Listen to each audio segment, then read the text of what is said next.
morning students, welcome to physics class. In the previous class, you might have learned about the equation of motion, that is V is equal to U plus AT, S is equal to UT plus half AT square and V square equal to U square plus 2AS. These are the equation of motion of objects moving on a surface. The objects may be a person or a vehicle, etc. Now let us look at an activity. What happens when we draw an eraser, a stone, a sheet of paper, crumpled paper from a same height simultaneously? What do you observe? We observe that the stone, eraser and the crumpled paper, they reach the ground at the same time. But what happens to the sheet of paper? It takes some time to reach the surface of the air. What is the reason? The reason is that the air offers some resistance to the motion of a freely falling objects. So what are the freely falling objects? The objects that we draw from a certain height or the objects that are falling from a certain height are called as a freely falling object. Even though they have the same mass, that is the crumpled paper and the sheet of paper have the same mass, the sheet of paper reaches the ground after some time. As the air offers some resistance to the objects, the stone, eraser, crumpled paper and sheet of paper, it is negligible in the case of stone, eraser and crumpled paper than the resistance offered to the sheet of paper. So therefore the sheet of paper takes some time to reach the surface of the air. Now what happens in the absence of air? In the absence of air, all the objects would have reached the ground at the same time. During a free fall, every object reaches the ground. What is the reason? It is the acceleration experienced by the object during the free fall. And what is giving the acceleration?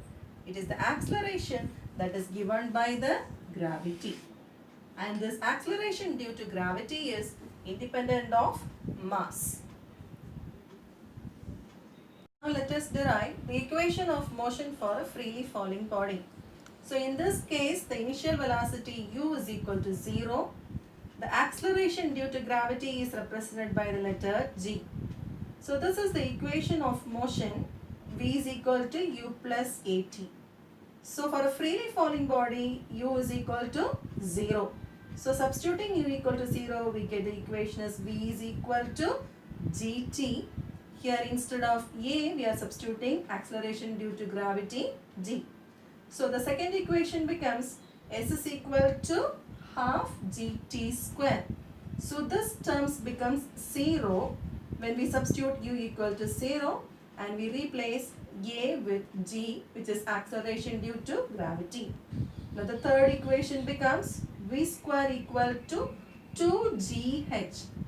Here this term u is equal to 0 and we are replacing a with acceleration due to gravity g and s is replaced with the letter h, which is the height that is covered by the freely falling body.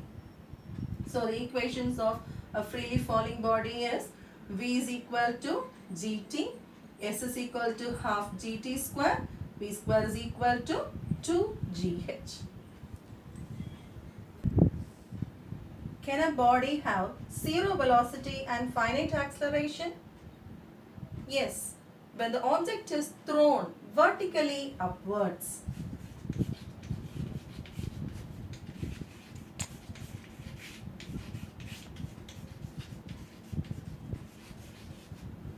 When a body is thrown vertically upwards, the body can have zero velocity when it reaches the maximum height and also it can have finite acceleration.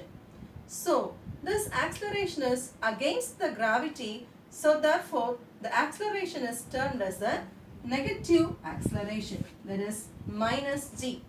So when a body is thrown vertically upwards, the acceleration due to gravity is minus g, and when an object is thrown downwards, the acceleration due to gravity is positive. So the acceleration due to gravity can be a negative when it is thrown upwards, and when the object is coming downwards, the acceleration due to gravity is positive. Now here is an activity. Rotate a stone tied to a small piece of thread with constant speed. Now release the thread. In which direction the stone moves?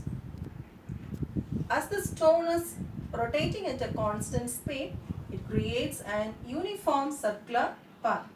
So the motion is a uniform circular motion. Now what happens to the stone when it is released? The stone moves along a straight line tangential to the circular path. So this is the tangential line. So when we release the stone at this position, the stone will be moving away in this direction, which is the tangential path.